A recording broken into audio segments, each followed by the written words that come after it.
Watch this bit. This is good.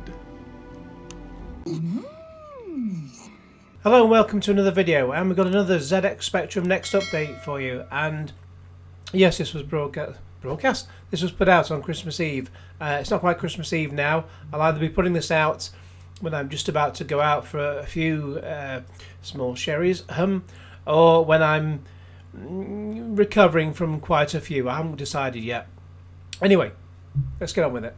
And so the Christmas update begins with not a Santa tracker, but a Santa case tracker. Ever had one of those shipments that simply has to arrive on time? You're tracking its whereabouts every hour. When the recipient is going to close for Christmas? Well, after much worrying and crossing of fingers and toes, the first batch of cases arrived at SMS. Yay! Ignore the word keyboard there, they are actually cases. Not only that, but over the Christmas period when we're overindulging, work is continuing at our case partners, and they are expecting to ship 2 additional batches of cases to arrive at SMS next month. Our keyboard partner is already currently readying 2 more 1000 keyboard batches, with the first one expected to arrive in the middle of January. The second and final batch should arrive in the UK a couple of weeks after the first. This is great news and enables us to hit the ground running when SMS returns from their Christmas break. As things are progressing, we're finally shipping the first batch to backers in January. Mint's Raspberry Pi. David Sapphire is a man on a mission. Not only has he been porting the highly addictive Night Night from the MSX, he's also been hard at work making improvements to the current features that enable the Next to drive the Raspberry Pi Zero. He identified that loading issues with some TZX files were being caused by the way the tape to WAV software running on the Pi was ending the WAV file. His solution was to add an empty block to the TZX file on the Next before sending the file across to the Pi. The result? Everything that failed previously is now loading successfully. One does not simply stop there though, especially not when your name is David. We all love the nostalgia of the Spectrum. The way things load from cassette is part of the classic experience. TZX files provide the authenticity but also the accuracy. It is, after all, a preservation format. While some people enjoy going to make a cup of tea while waiting for a game to load, what if the kettle was already hot and the milk and tea bag already in place? We'd need to load the TZX file more quickly, of course. By increasing the frequency of the WAV file generated on the Pi and switching the Next to a higher clock speed, TZX files can now be loaded in a fraction of the original time. Instead of playing the audio at 44.1 kHz, we play it back at 88.2 kHz whilst running the Next at 7 MHz. If you feel the need for speed, playing the audio back at 325.8 kHz whilst the Next is running at 28 MHz gives us Manic Miner loading in 30 seconds.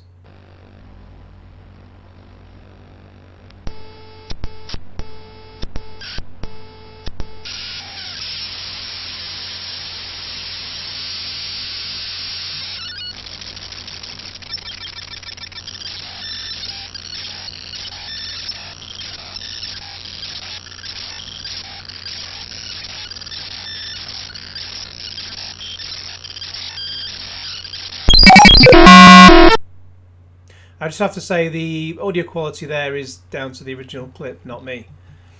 There are some exceptions to this ultra-high 28 MHz setting though, as some loaders have frequencies that are too high to begin with. Multiplying them as such an extent makes them inaudible to the Next. 14 MHz still gives 4 times the loading speed in these cases though. Once the game is loaded, you can switch the Next back to 3.5 MHz and play to your heart's content. From David and his gifts of gold, TZX loading fix, and frankincense, TZX fast loading, we come to the Myrrh. Out of the box, the UART, the serial interface that facilitates data transfer between the Next and the Pi, operates at 115,200 bits per second. This is the equivalent to around 14 kilobytes per second. This is fine when transferring files of the size of the classic Spectrum games in TZX form. By this logic, something like Manic Miner would take around 3 seconds to transfer. In other scenarios, such as digital audio playback, the file sizes could be several hundred kilobytes. One of the problems with the Pi is that the microSD card is buried deep within the case of the Next. Effecting changes to the configuration of the card by opening the case and removing the card is not at all practical for an end user. The UART that connects the Next to the Pi can be used to effect changes to files on the microSD card of the Pi, and in this video David is demonstrating the changing of a configuration file that resides on the microSD card within the Pi, a change driven from the Next itself. The configuration change is instructing the Pi to operate the UART at 2 megabits per second, around 250 kilobytes per second. This makes large file transfers a breeze. And I'll just play a very brief bit of this video. It does show, when you watch the first part of the video, it does show it running obviously loading is slower than the second part, but I'll just show the second part now.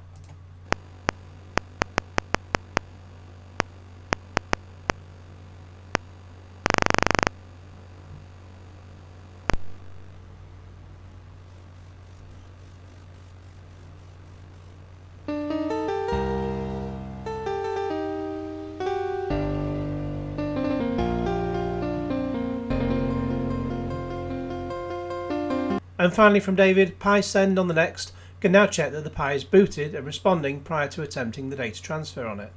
It also now supports long file names and file names with spaces in. Compatibility enhancements. It wouldn't be Christmas without talking about Gary Lancaster and his continued improvements to the Next ZX OS. Recent enhancements in the core means it's now possible for Next ZX OS to quickly reconfigure itself to very closely match each individual classic Spectrum model, including the different timings, paging hardware and ROMs that each machine has. As some games and demos work only with a particular Spectrum model, this means it's now possible to run an even wider range of software direct from the Next ZX OS browser.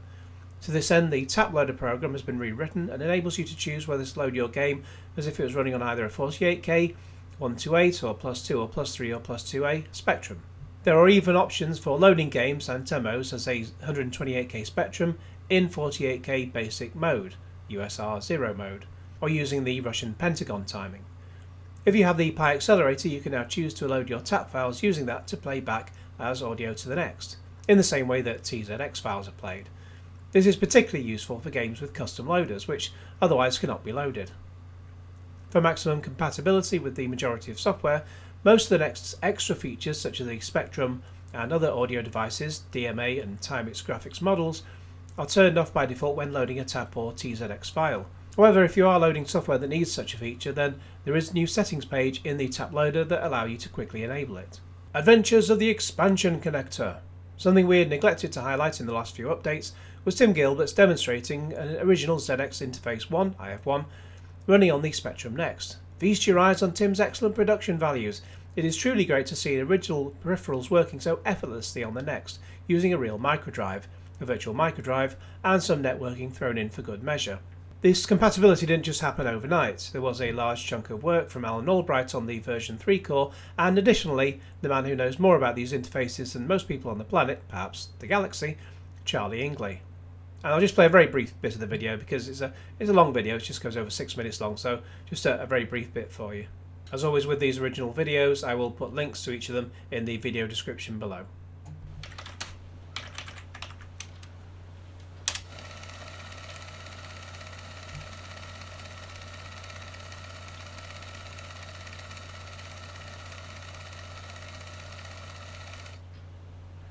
Okay, so let's move this on there, get rid of the file.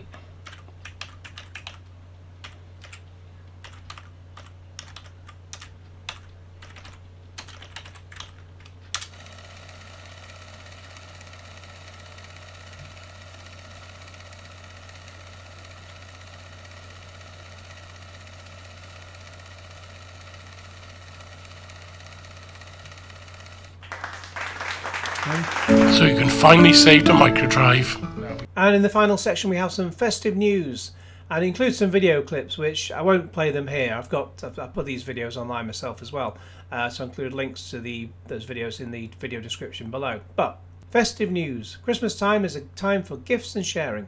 On that particular note, the generous folk at Paradise Games have released a Christmas themed game for free. Deliver all the presents in Santa's Chimney Challenge. If you already have a Next or a suitable emulator, you can head over there to their website and download it. Again, there'll be a link to their website in the video description of the video, which I will link below. The generosity of others doesn't end there either. Rusty Pixels are proud to announce that their new title, Crowley World Tour, will be free to download from their website on Christmas Eve. And it's not Christmas Eve now, but the link is already there on their website. Now I'll put a link to the video that I've uploaded in the video description below, as I've said, and that includes a link to download the game. As if that wasn't enough, the Rusty Pixels team have also been creating a Christmas demo to keep you festive until the Next arrives in the new year.